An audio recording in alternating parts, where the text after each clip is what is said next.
Hunting for Answers is a production of the Black Effect Podcast Network and iHeartRadio. Welcome to Hunting for Answers, a true crime podcast. I'm your host, Hunter, and today we're returning with an update to a case we previously discussed. One that shook the nation, raised questions about police accountability, and prompted real change in Illinois law. In July 2024, a 36-year-old woman called 911 from her home in Springfield, Illinois, fearing someone was outside. That call would result in a tragedy no one could have imagined. A woman's life taken in her own kitchen by an officer sent to protect her. This is the story of Sonia Massey. Sonia Massey was 36 years old and a mother of two teenagers, a son and a daughter. Her family remembers her as a woman of faith, loving, spiritually grounded, and deeply caring.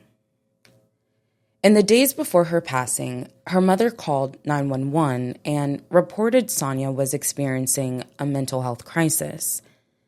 In the early morning hours of July 6, 2024, Sonia called 911 from her home in Springfield, seeking help and protection. At 12:50 a.m., Sonia dialed police from her home. She told the dispatcher she believed someone was outside. Within minutes, two deputies arrived, Sean Grayson and Dawson Farley. They searched the area and found nothing suspicious. Then they walked to Sonia's front door. Body cam footage captured her first words, "Don't hurt me." The body cam video showed Sonia visibly frightened, her voice trembling as she said, "Don't hurt me." In response to her 911 call, two deputies entered her home. She sat on her couch, searching through her purse for identification. Then Grayson noticed a pot of hot steaming water on the stove. "We don't need a fire while we're here," he said. Sonia moved the pot to the counter, trying to comply. She asked why he had backed away. "Away from your hot steaming water," he replied. Then she said, "I rebuke you in the name of Jesus." And at that moment, Grayson drew his weapon. Sonia apologized. She set the pot down and moved behind the kitchen counter for cover. Moments later, 3 shots rang out, one striking her in the head. On the body cam video, Grayson can be heard saying, "That's a headshot, she's done." His partner, Deputy Farley, retrieved a towel and pressed it to her head wound while calling for help. Paramedics arrived moments later. But despite efforts to save her, Sonia Massey did not survive. Early radio and dispatch traffic reported her wound as self-inflicted. Hospital and dispatch records showed unusual confusion. But as the body cam footage was released, it triggered national coverage. Major outlets picked up the story, and a wave of outrage spread online. Sonia's family, with attorney Ben Crump at their side, demanded justice, transparency, and answers. Reports had revealed a disturbing history. Sean Grayson had worked at several law enforcement agencies in just a few years. He had 2 prior DUI convictions and was discharged from the U.S. Army for serious misconduct. Yet he was still serving as a deputy on the night he took Sonia Massey's life. He was fired following the shooting and indicted on charges of first-degree murder, aggravated battery with a firearm, and official misconduct. In February 2025, Sangamon County approved a $10 million settlement with Sonya's family, the largest in county history. It is our first step in getting full justice for Sonya Massey, attorney Ben Crump said at the time. For her family, money could never replace Sonya. They were seeking accountability and change. That change came months later.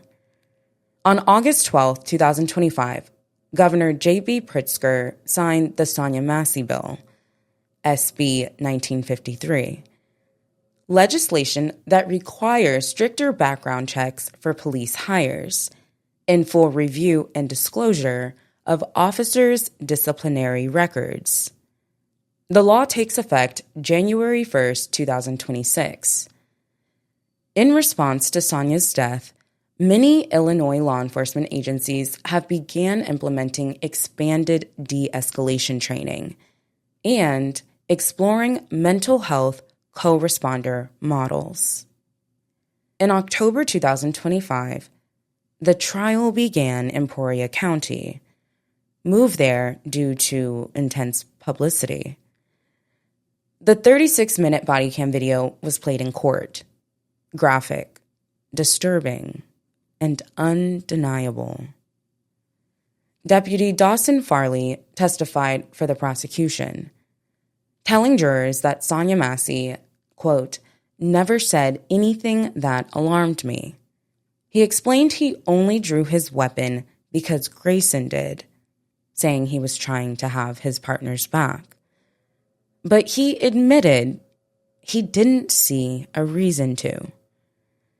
And when asked who he was truly afraid of that night, Farley said it wasn't Sonya.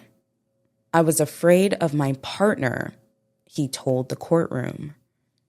Grayson took the stand in his own defense. He testified that he believed Sonya Massey was about to throw boiling water at him, and that her words and actions felt like a threat. Prosecutors pushed back hard.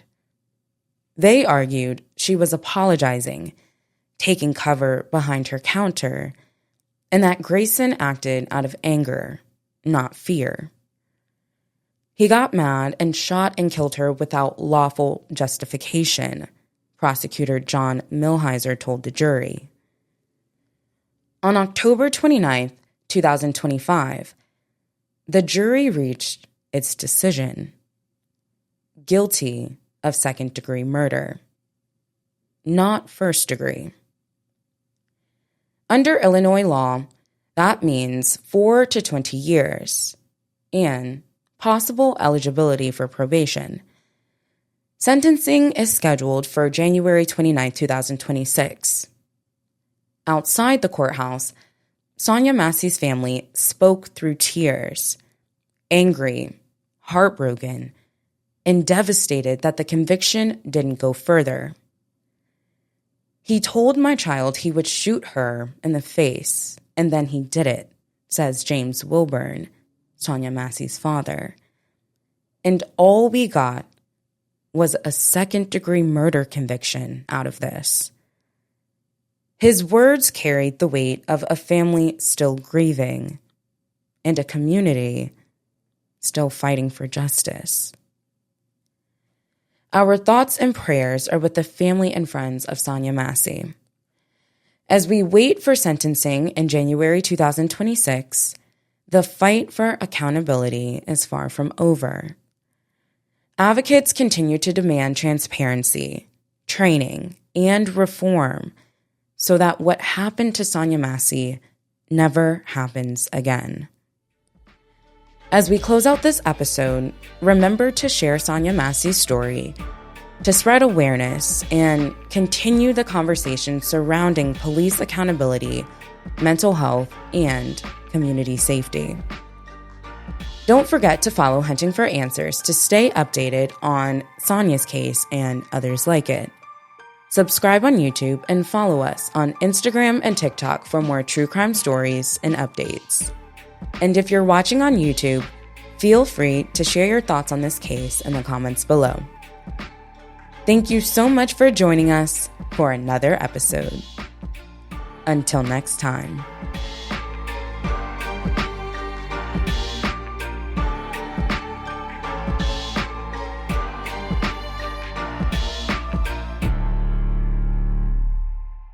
Hunting for Answers is a production of the Black Effect Podcast Network.